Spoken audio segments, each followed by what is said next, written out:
we got a 2018 Honda Clarity, all keys lost, that we want to make an extra key to. So we are doing that now. This car actually runs on battery, and the registration is complete. Please turn it off. Turn it off. And we are just finishing up, and this was all keys lost. These keys are extremely expensive. We got it from the dealership, so check all keyless access to ensure that the engine. All right, so let's check. There we go. Car turns on, and let's test the remote out as well. Here we go. Lock, unlock.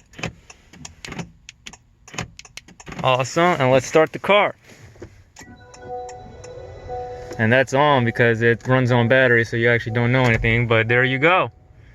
2018 Honda Clarity, all keys lost using Autel Im608.